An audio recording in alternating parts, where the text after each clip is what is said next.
한국당 입장에서는 약간 친일적인 어떤 목소리가 나온다. 조국 장관의 문제가 8월 중순부터 벌어지기 시작합니다. 이러면서 쫙 올라가죠. 왜냐하면 중도층들이 한국당에 대해서 실망을 했는데 그렇다고 바른미래당에 가자니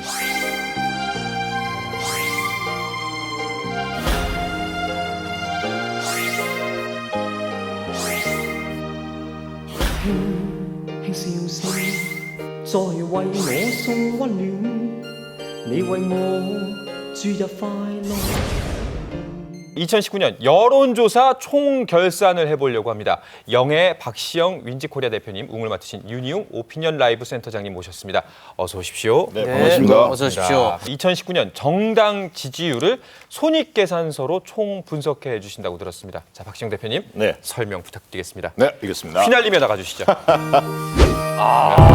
좋습니다. 네. 오늘 설명은 자유한국당을 중심으로 설명을 드리겠습니다. 네. 불만 있으십니까?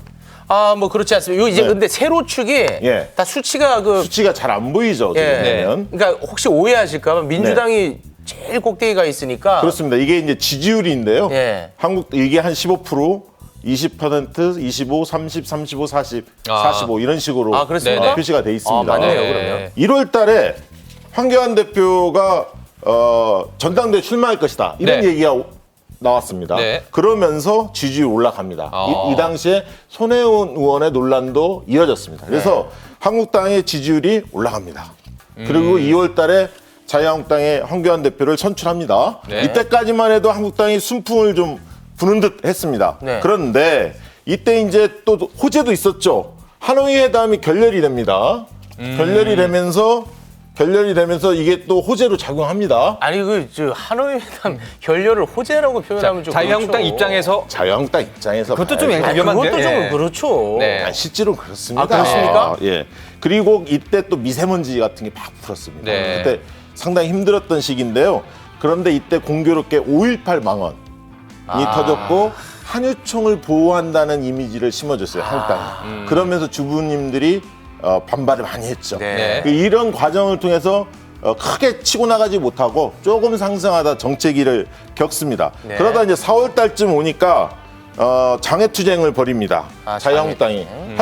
그 나경원 원내대표를 중심으로 장애투쟁에 돌입했는데 이때 이유는 그거였죠. 뭐였냐면 패스트트랙. 이 신속 처리 안건으로 상정이 되니까 네. 거기에 대한 반발, 몸싸움 세게 하지 않았습니까? 네. 그리고 이미선 헌법재판관이 임명이 됐는데 그 당시 이거에 대해서 한국당이 비판했습니다. 그러면서 장애투쟁의 명분으로 삼았거든요. 네. 그래서 한 달 동안 진행을 합니다.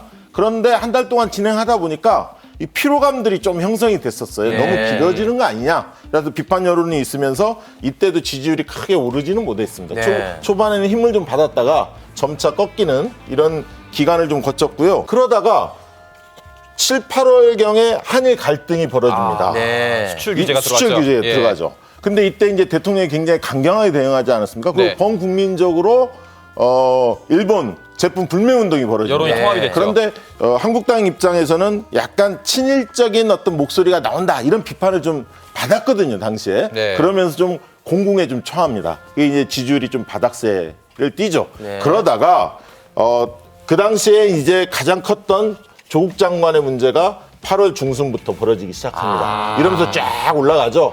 쫙 올라갑니다. 올라갔고 이 와중에 상당히 이제 조국 장관의 이 과정이 한 달 넘게 갑니다. 그래서 굉장히 지지율이 가파르게 올라갔다가 거기에서 꺾인 것이 뭐였냐면 박찬주 육군 대장의 영입, 네. 그리고 공천 가산점 이런 것들 표창장 이런 네. 얘기가 나오면서 한국당이 너무 교만한 거 아니냐 이러면서 다시 지지율이 좀 빠지기 시작합니다. 그 와중에 황교안 대표의 삭발이 있었고요. 정광훈 목사의 논란들이 있었습니다. 그래서 이 논란들을 겪으면서 지지율이 계속 어려움에 빠졌다가 최근에 지지율이 조금 올라간 시기입니다. 네. 올라간 이유는 부동산 정책에 대한 국민들의 특히 수도권 네. 주민들의 어떤 비판, 정부 정책에 대한 비판이 있었고요. 근데 이 과정에서도 민주당 지지율이 마지막에 이 국면에서 올라갔던 이유는 촛불 민심. 이 지지율을 민주당 지지율을 좀 견인한 그런 측면이 있고요. 최근에 이제 선거법 논란을 겪으면서 다시 진보 보수층들도 상당히 결집하는 양상을 보이고 있습니다. 민주당은 자유한국당에 비해서 덜 드라마틱하네요. 네. 그렇습니다. 민주당은 이 변동의 폭이 그렇게 크지 않습니다. 최저점을 찍은 게 이 갤럽 조사인데요. 민주당 가장 낮을 때가 35%, 네. 제일 높을 때가 42%로 네. 7%포인트 차이밖에 나지 않은데요. 한국당은 제일 낮을 때가 16, 제일 높을 때가 27. 상대적으로는 좀 변동폭이 좀 큽니다. 왜, 그 민주당은 왜 이렇게 그냥 비슷하게 가는 네, 겁니까? 진폭이 크지가 않은데요. 그렇습니다. 첫 번째는 민주당이 이렇게 고공행진을 달리는 이유는 촛불 시위를 겪으면서 중도층들 그리고 보수에서 떠난 분들이 민주당을 지지하는 그런 성향을 보이고 있습니다. 왜냐하면 중도층들이 한국당에 대해서 실망을 했는데 그렇다고 바른미래당에 가자니 바른미래당 내부가 너무 복잡해요. 그렇죠. 분열이 너무 심하거든요. 네. 그러니까 마음 둘 곳이 없기 때문에 민주당 쪽으로 지지 성향을 보이고 있습니다. 지지 행태를 보이고 있기 때문에 높은 거고요.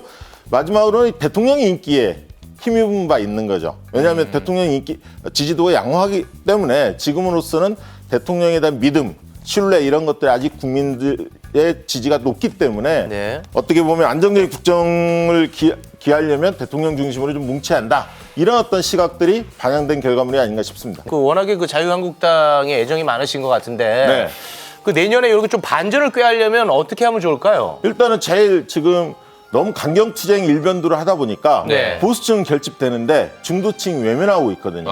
그래서 조금 속도 조절을 할 필요가 있고요. 황교안 대표의 리더십이 좀 바뀔 필요는 있습니다. 그러다 보니까 지금 중도층들이 오지 않고 있기 때문에 좀 혁신해야 한다. 네. 특히 투쟁만 할 때가 아니라 내부 혁신을 강도 높게 해야 한다. 그래서 결국 선거 때 되면 두 정당의 격차는 좁혀질 가능성이 상당히 농후합니다. 윤희용 센터장님 혹시 오늘 박시영 대표님 발언에 대해서 좀 덧붙일 내용이나 설명하시고 설명 잘 해주셨는데. 아, 잘한 네. 편이에요? 네, 저는 이제 또 한 가지 추가할 것은 이제 우리나라 국민들이 안보 이슈에 대한 인식의 변화, 이것이 또 근본적인 원인 중에 하나라고 할 수가 있을 텐데요. 네. 어떤 의미죠? 최근에 이제 북한과 관계 개선이 이제 교착 상황이긴 합니다만은 북한이 이제 과 관계 개선에 대한 기대감들이 여전히 있고 또 도발을 하더라도 과거처럼 국민들이 그렇게 불안해한 것들이 상당히 약화된 측면이 요동치진 있어요. 않는군요. 이것이 뭐냐면 보수 정당이 어쨌든 북한의 이런 안보 불안을 강조하게 되면서 안보를 강조하면서 지지층을 끌어올리는 이제 역할을 많이 패러다임을 많이 가져갔을 것이거든요. 또 한 가지는 이제 한미 동맹과 관련해 가지고 한미 동맹을 강화해야 한다라고 이제 한국당이라 보수 정당이 얘기하는데 지금 현재는 미국이 북한과 관계 개선을 하려고 하는 거예요. 그러니까 과거에 보수 정당이 얘기했던 이 레토릭이